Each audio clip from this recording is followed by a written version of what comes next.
우리는 모두 별에서 왔다는 이야기 한 번쯤 들어보셨을 겁니다. 이 말이 과연 과학적으로 어떤 의미를 담고 있을까요? 우리 눈에 보이는 이 모든 것, 저 하늘에 반짝이는 별들부터 우리가 서 있는 이 땅, 그리고 우리 자신까지 이 모든 존재는 대체 어디에서 시작된 걸까요? 지금 이 순간에도 광활한 우주 어딘가에서는 가장 거대하고도 가장 드라마틱한 사건이 벌어지고 있습니다. 바로 별이 태어나고 찬란하게 빛나다 장렬하게 사라지는 우주의 대서사시죠. 오늘은 여러분을 그 장엄한 탄생과 소멸의 현장으로 초대하려 합니다. 이 여정은 단순히 별에 대한 과학적 지식을 전달하는 것을 넘어설 겁니다. 우주의 모든 만물이 어떻게 시작되었는지, 그리고 우리라는 존재가 이 거대한 흐름과 얼마나 깊이 연결되어 있는지, 그 모든 과정이 얼마나 경이로운 드라마인지 여러분 스스로 직접 경험하게 되실 테니까요. 우주가 들려주는 가장 오래되고도 가장 새로운 이야기, 지금부터 함께 떠나보실까요? 자, 그럼 이 거대한 우주적 서사의 첫 장을 펼쳐보겠습니다. 모든 별의 시작은 바로 태초의 씨앗으로부터 비롯됩니다. 상상해보세요. 아무것도 없는 듯 보이는 광활하고 어두운 우주 공간을 말이죠.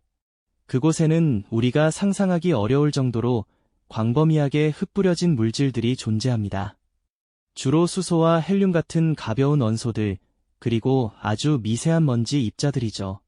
이들은 마치 우주를 떠다니는 안개처럼 희미하게 퍼져 있습니다.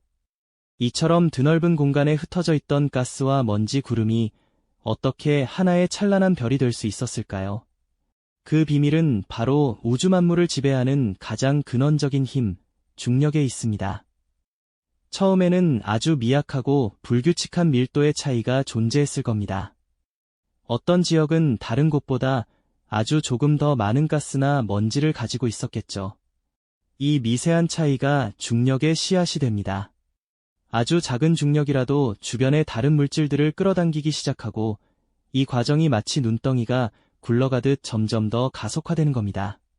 수십만 년 혹은 수백만 년에 걸쳐 이 가스와 먼지는 서로에게 이끌려 서서히 한 곳으로 모여들기 시작합니다. 마치 거대한 우주의 손길이 보이지 않는 실로 이들을 엮어내는 듯한 모습이죠. 처음에는 그저 거대하고 희미한 구름에 불과했던 이 물질들이 중력의 힘으로 점점 더 빽빽하게 뭉치면서 거대한 성운을 형성합니다. 우리는 흔히 이 성운을 별의 요람이라고 부르곤 합니다. 말 그대로 별이 태어나는 보금자리인 셈이죠. 이 별의 요람 속에서 가스와 먼지 구름은 단순히 뭉치기만 하는 것이 아닙니다. 중력의 영향으로 수축하면서 서서히 회전하기 시작합니다. 마치 물이 소용돌이치며 하수구로 빨려 들어가듯 이 거대한 가스구름은 중심을 향해 나선형으로 돌면서 점차 납작한 원반 모양을 형성하게 됩니다. 이 과정에서 구름의 중심부는 점점 더 많은 물질을 끌어모아 밀도가 극도로 높아지고 그 압력은 엄청난 열을 발생시킵니다. 아직 스스로 빛을 내지는 못하지만 중심부의 온도는 수천 도에 달할 정도로 뜨거워집니다. 바로 이 뜨겁고 밀도 높은 덩어리가 우리가 원시별이라고 부르는 존재입니다. 말 그대로 아직은 별의 씨앗인 상태인 거죠. 어둠 속에 잠들어 있는 듯 보이지만 이 원시별의 내부에서는 엄청난 변화가 일어나고 있습니다. 중력은 쉬지 않고 물질들을 더 강하게 끌어당기고 내부의 압력과 온도는 계속해서 상승하고 있죠. 마치 잠자는 거인이 깨어나기 직전의 고요함처럼 이 원시별은 언젠가 찬란하게 빛을 낼 그 순간을 향해 묵묵히 에너지를 축적하고 있는 겁니다. 이처럼 광대한 우주 공간에서 미세한 씨앗이 싹트기 시작하는 모습은 정말이지 신비롭고 경이롭지 않나요? 아직은 희미한 존재이지만 이 원시별이 품고 있는 잠재력은 상상을 초월합니다. 어둠 속에서 탄생의 기회를 얻은 이 작은 씨앗이 과연 어떤 과정을 거쳐 찬란한 빛을 내는 거대한 별로 성장하게 될까요? 다음 이야기에서는 이 원시별이 마침내 눈부신 빛을 발하며 우주를 밝히는 진정한 별이 되는 황금기에 대해 자세히 알아보겠습니다. 우주의 드라마는 이제 막 시작된 셈이죠.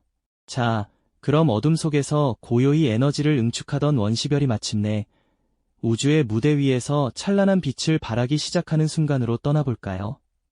이 별의 씨앗은 주변의 가스와 먼지를 꾸준히 끌어당기며 점점 더 거대한 덩어리로 성장해 갑니다. 중력의 힘은 상상 이상으로 강력해서 물질들을 한 점으로 더욱 맹렬하게 끌어모으죠. 별의 중심부는 엄청난 압력을 받으며 온도가 계속해서 치솟습니다. 마치 압력소단의 수증기가 끓어오르듯 그 내부의 열기는 극에 달하게 되는 겁니다. 마침내 이 뜨거운 중심부의 온도가 무려 1000만 켈빈을 넘어서는 결정적인 순간이 찾아옵니다. 이 온도는 수소 원자들이 서로 맹렬히 부딪히며 합쳐질 수 있는 임계점이죠. 상상해보세요. 수소 원자핵들이 엄청난 속도로 충돌하며 헬륨 원자핵으로 변하는 과정, 바로 이것이 핵융합 반응입니다. 이 순간 원시별의 내부는 거대한 우주 발전소처럼 활활 타오르기 시작합니다. 마치 오랫동안 잠자던 거인이 드디어 눈을 뜨고 포효하는 것과 같다고 할까요? 핵융합 반응은 엄청난 양의 에너지를 사방으로 뿜어냅니다. 이 에너지는 별의 바깥쪽으로 향하는 강력한 압력을 만들어내죠. 그런데 이 압력은 별을 밖으로 밀어내려는 힘이고, 동시에 별의 물질들을 안으로 끌어당기는 중력은 별을 붕괴시키려는 힘으로 작용합니다. 이 두 가지 상반된 힘이 완벽하게 균형을 이루는 상태, 바로 이때 별은 비로소 안정적인 주계열성으로 거듭나게 되는 겁니다. 마치 줄다리기에서 양쪽 팀의 힘이 팽팽하게 맞서며 움직이지 않는 것처럼요. 우리 태양도 지금 이 순간 찬란한 황금기를 누리고 있는 주계열성 중 하나입니다. 태양은 약 46억 년 전부터 핵융합 반응을 통해 빛과 열을 꾸준히 생산하며 지구의 모든 생명에게 에너지를 공급해주고 있죠. 앞으로도 약 50억 년 동안은 지금처럼 안정적으로 빛을 낼 것으로 예측됩니다. 이처럼 주계열성은 별의 일생에서 가장 길고 안정적인 시기이며, 대부분의 별들이 이 단계에서 수십억 년에서 수백억 년에 이르는 긴 시간을 보냅니다. 별의 질량에 따라 주계열성의 모습은 참 다양합니다. 질량이 아주 큰 별들은 푸른빛을 띠며 훨씬 더 뜨겁고 밝게 빛나지만 그만큼 수소를 빠르게 소모하여 짧은 생을 살아가죠. 반대로 태양보다 질량이 작은 별들은 붉은 빛을 띠고 비교적 어둡게 빛나지만 수소를 천천히 태우며 수백억 년 이상 장수하기도 합니다. 마치 사람도 체질에 따라 수명이 다르듯 별들도 자신만의 운명을 가지고 있는 셈이죠. 핵융합 반응은 별의 심장 박동과도 같습니다. 중심부에서 끊임없이 수소를 헬륨으로 바꾸며 에너지를 뿜어내고, 이 에너지가 별 전체를 찬란하게 밝히는 겁니다. 이 황금기는 별이 가장 활발하게 빛을 내고 에너지를 생산하는 시기이며, 우주 공간에 생명의 가능성을 심어주는 중요한 역할을 하죠. 밤하늘을 수놓은 수많은 별들이 바로 이 주계열성 단계에 있는 별들이라고 생각하시면 됩니다. 그들은 각자의 자리에서 묵묵히 자신의 빛을 발하며 우주를 채우고 있는 것이죠. 하지만 영원한 것은 없듯이 아무리 찬란한 별이라도 언젠가는 자신의 연료를 모두 소진하는 순간을 맞이하게 됩니다. 마치 자동차의 연료가 떨어지면 더 이상 달릴 수 없듯, 별도 중심부의 수소가 점차 고갈되면 그 안정적인 균형이 깨지기 시작하는 겁니다. 핵융합 반응이 약해지면 별은 더 이상 내부 압력으로 중력을 버티지 못하고 새로운 변화를 겪게 됩니다. 다음 이야기에서는 이 찬란한 황금기를 지나 별이 맞이하게 되는 피할 수 없는 운명과 장엄한 종말에 대해 자세히 살펴보겠습니다. 네, 맞습니다. 아무리 찬란했던 별이라도 영원히 빛날 수는 없는 법이죠. 별의 중심부에서 수소 핵융합 반응이 점차 줄어들기 시작하면 그 안정적인 균형은 서서히 무너지기 시작합니다. 마치 활활 타오르던 불꽃이 연료를 잃고 사그라들듯 별의 내부 압력이 중력을 더 이상 완벽하게 지탱하지 못하게 되는 겁니다.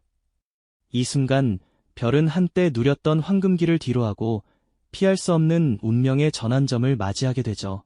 별의 중심핵에서 수소가 거의 다 소진되면 중력이 우세해지면서 핵은 엄청난 압력을 받으며 수축하기 시작합니다. 이 수축 과정에서 핵 주변의 수소층은 엄청난 열을 받아 다시 핵융합 반응을 일으키는데요. 마치 심장이 멈추려는 순간 마지막 힘을 짜내듯 이 주변부의 핵융합은 오히려 별의 바깥층을 거대하게 팽창시키기 시작합니다. 온도가 낮아진 바깥층은 붉은색을 띠게 되고 우리는 이 거대한 별을 적색 거성이라고 부릅니다. 우리 태양과 비슷한 질량의 별들은 이 과정을 거치며 본래 크기의 수백 배에 달하는 거대한 적색 거성으로 부풀어 오르게 되죠. 그 모습은 마치 우주 공간에 떠있는 거대한 붉은 풍선 같을 겁니다. 하지만 모든 별의 종말이 같은 모습은 아닙니다. 별의 질량에 따라 그 운명은 사뭇 다른 경로를 걷게 되죠. 우리 태양처럼 비교적 가벼운 별들은 적색 거성 단계를 거쳐 바깥층의 가스를 우주 공간으로 서서히 불어내게 됩니다. 마치 아름다운 거품을 만들며 퍼져나가는 듯한 이 가스 구름은 행성상 성운이라는 이름으로 불리는데요. 그 이름과는 달리 행성과는 아무 관련이 없고 별의 마지막 숨결이 만들어낸 장엄하고도 처연한 예술 작품이라고 할 수 있습니다.